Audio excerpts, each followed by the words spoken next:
Magandang araw sa inyo lahat. Ako po si Banat Bay at ito na nga, napakainit po ng mga issue at ito po ay nako, talagang nakakaiyak, nakadudurugo, nagdodroga? Hindi kasi may nagdodrog. meron po akong alam na nagdrodrog. Hindi ko nila sasabihin. Pero nagdurugo ang aking puso sa mga issue. At ito na nga ho, meron nung lumabas na video kung saan naghabilin si Pangulong Duterte kay BP Sara Duterte. Meron ho siyang sinabing malupit si Pangulong Duterte. Alam nyo, ito ho, bilang isang ama ay, ewan ko, ayoko mag-isip. Pre, naiiyak ako. Hindi, walang biro. Alam nyo, naiiyak ako talaga. Naiiyak ako sa mga nangyayari sa ating bayan, Ewan ko, shit. Kasi I can feel the emotion of the father to her daughter. Pero ewan ko, sana mali ako. Sana mali ako sa aking nararamdaman. Kasi may iba ako nararamdaman eh. May iba po ako nararamdaman na tila ay nako. Eto ko kasi yun, siyempre. Alam mo, nung nandun po ako sa nandun sa Hong Kong. When I was there in Hong Kong, ganito nangyari. Nagkamali po ako. Akala ko, ang call time, 10 o'clock. 9 o'clock pala. So, 9 o'clock, 10 o'clock na ako nakapunta sa venue. Pagdating ko sa venue, nagpe-praise and worship, ganyan, di ba? Kwento ko lang sa inyo para at least meron ka idea. Tapos bigla ko sinenyasan ng mga boss namin sa SM9. Ikaw na magsasalita. Mga kababayan, kagigising po nun, wala pa akong hilamos. Wala pa talaga akong wala pa akong... Kasi siyempre, di ba, lahat naman po tayo, may seremonya tayong ginagawa pag sa umaga, di ba? Marami dyan, iba-iba. Kakape, tatae, iihi. May ganyan tayong seremonya eh. Dahil nga sa late po ako, kasi maliho yung dumating sa aking oras, nataranta ako, di ba? Nataranta ako hanggang dire-diretso na. Toothbrush na lang nagawa ko. Wala nang iba. Nagawa ko nga ba? Hindi. Nagawa ko naman. Nag-toothbrush na lang ako, tapos dire-diretso na, di ba? Ito pa masama nun. Pagdating nun, pinagsalta ka agad ako. Sa totoo lang, wala po ako sa ulirat nun. Muntakin mo, bigla kang kababangon mo lang, pinagsasalta ka sa libu-libong mga tao. Yung mga, yung parang gano'n di ba? Yung nagsalita ako, di after nun, tapos na, okay? Bigla akong kinapa yung ko. Kasi yung passport ko, lagi ko lang nilalagay sa bulsa ko, lalo na pag lumalabas, kahit sa gabi, para just in case, di ba, merong pulis. Tinanong ka, ano mo? Kasi gano'n naranasan ko yung sa ibang bansa So, nandito lang yun. Nalaglag pala. Kaya nag-post po ako nun. Kaya after ng speech ko, umalis kagad ako. Hinanap ko kung saan lahat ng restaurant na kinainan namin, lahat ng pinuntahan namin, tiningnan ko hanggang nakita ko. Tapos sabi ko, babalik pa kaya ako? Ang hirap pumasok kasi tinake over na ho ng mga Chinese security ho yung venue. Doon sa Hong Kong pinag-uusapan natin sa Hong Kong kung saan si Pangulong Duterte at si BP Sara Duterte ay nagpunta. Pero alam mo, I had this feeling na, sige, kahit patapos na, puntahan ko kasi gusto ko makita, ayoko to, sa totoo lang. Meron akong na naramdaman nun And I really hope this is not the last. Nung naramdaman ko na sana gusto ko makita si Pangulong Duterte sa huling pagkakataon. Kasi nga, may bali-balita na po nun. Na aarestoin si Pangulong Duterte. But of course, meron ka pa ring duda, di ba? Siyempre, kahit ba sabihin sa'yo na aarestoin na si Pangulong Duterte, may duda ka rin. Bakit? Si Trillanes ba naman pag nagsalita yun sa 100 sinabi nun, 200 ang hindi nangyayari, di ba? Ganun talaga si Trillanes Gago! So, sa laging sinasabi na maaaresto na si Duterte, hindi ako masyadong pero nung time na yon kinutuban na ako. Kaya na po yung kutob na sinasabi na maaaresto, kaya pumunta ka na for the last time para makita mo si PRRD. And it's not easy to get inside kasi nga po ang tindi ng security ho. Actually, sanay na po kami doon sa venue kasi lagi kami nag-rally na po kami last time doon. Saka labas-pasok po ako doon sa VIP room, sa dressing room. This time, papasok na ako, yung Chinese na guard, ayaw kong papasukin. At talagang ayaw kong papasukin. Sabi ko, remember? I speech. Hindi, kasi para alam niya na hindi naman po ako, ako po ay parte po ng programa, di ba? Ng KOJC noon. I speech. Remember. No. Gumaganon yung Chinese.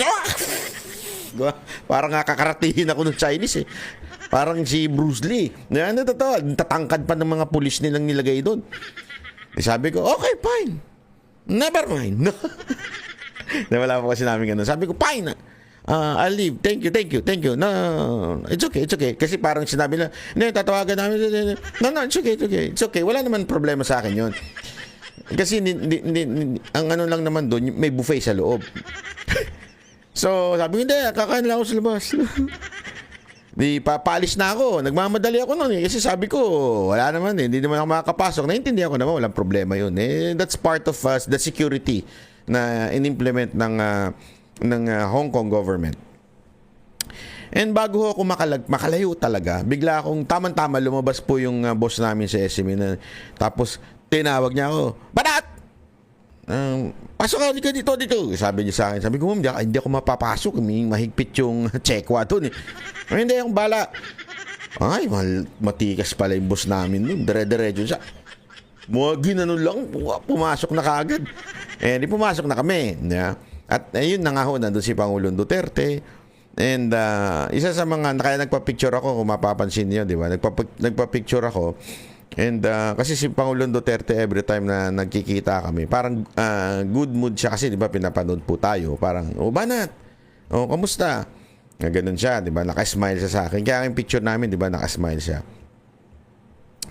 Pero at that time, meron na akong nakukutuban na po ako noon, mga kababayan. Nakukutuban na ako na maybe this is the last time that I would see my president that I really admire, na talagang kakaiba tong presidente na to. I'm so honored to know this person in my life. Wala akong sinasabing malapit kami ha, but I'm honored na many times po ako nakapunta sa palasyo, many times po akong nakausap siya, and sincere yung kanyang puso para magsilbi sa bayan. Sincere po. Walang halong yabang, wala. As in, the most humble man na na-meet ko, parang si Pastor Kibuloy, ganun. Sobrang humble, ho. And nung nangyari po ito, talagang umiyak po ako. Walang biro, ayaw ko sa inyo, siguro sulat nyo na rin niya kung sino yung mga umiyak dyan, i-comment nyo. Sa totoo lang, tawa pa nga ako ng tawa kasi umiyak ka, tumatawa ka, oo. Mantakin mo, mga kababayan, ha. Nung kumain ako kahapon, ng noodles, kumakain ako ng lunch ko, di ba? Tapos biglang nakita ko sa inaaresto si Pangulong Duterte, nagre-react yung mga anak, yung anak niya tsaka si Ma'am Hanilet. Bakit lumuluha po ako? Nangyayari yun. Kaya bigla ako natawa, sabi ko, kumakain ako ng noodles, biglang lumuha. Ganun eh. Sabi ko, grabe naman.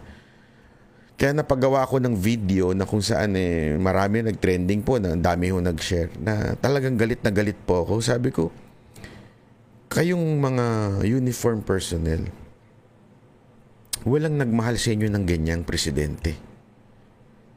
To the point na batikos ang Pangulong Duterte. Bakit? Kayo ang unang tinaas ang sahod, dinoble.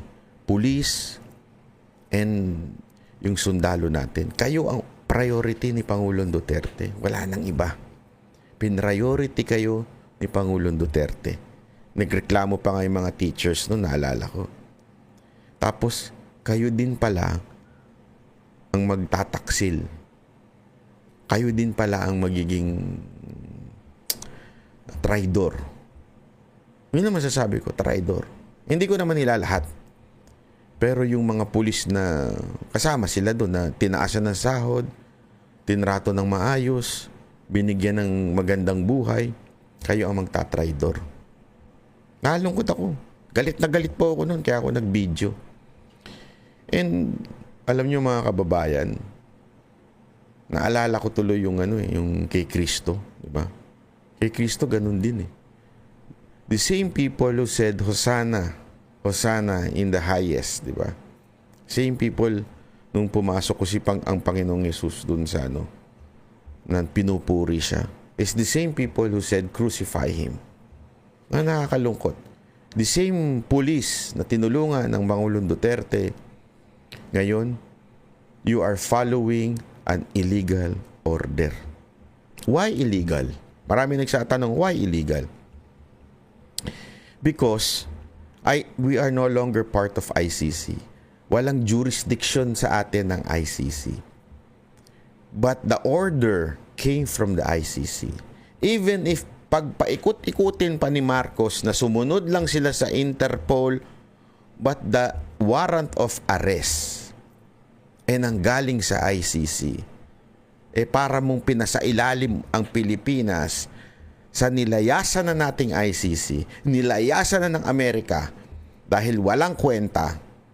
Pero anong ginawa natin? Ibinigay natin ang taong sumalba ng buhay ng karamihan sa atin. Not just the OFW, not just the peace and order in our country. Marami pa ho siyang isinalbang buhay. Diba? Ito yung presidenteng walang takot, umarap sa Marawi. Diba? Kahit pinagbabawalan po siya ng PSG niya. Kasi tandaan nyo, there's a rebellion at that time. Pumunta ho siya sa Marawi. Sabi niya, pupunta ako, pumunta siya. Ganong katapang itong presidenteng ito. Ganito ho magsilbi sa bayan yan. And yet, kayong mga tarantadong, hindi lahat, mga tarantadong pulis na uto-uto at hindi sumunod sa tamang proseso, tinraidor nyo ang isang napakabuting presidente. Hindi ho ba kayo nahihiya sa balat ninyo?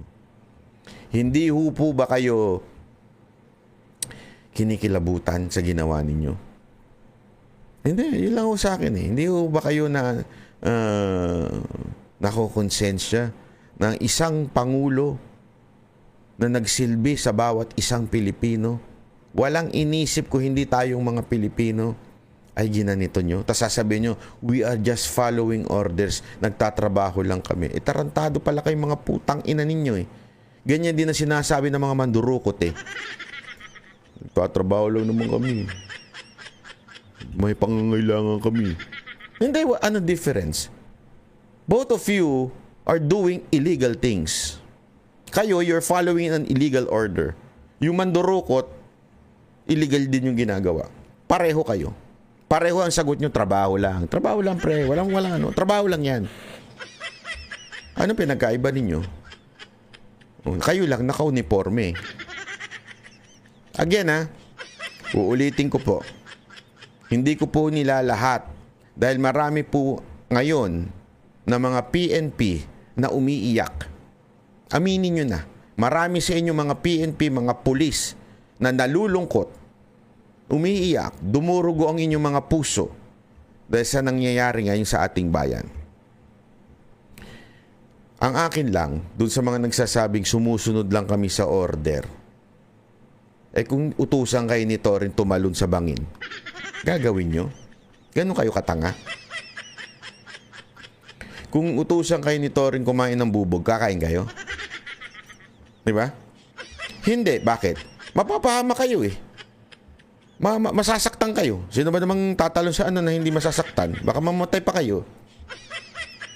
Because you're thinking of yourself. Diba?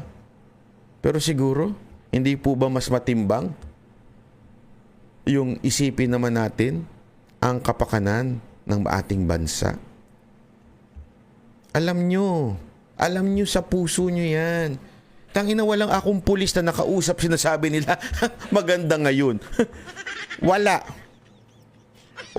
akong nakausap na pulis na nagsabing gusto namin ng pamamalakad ni Marcos ngayon.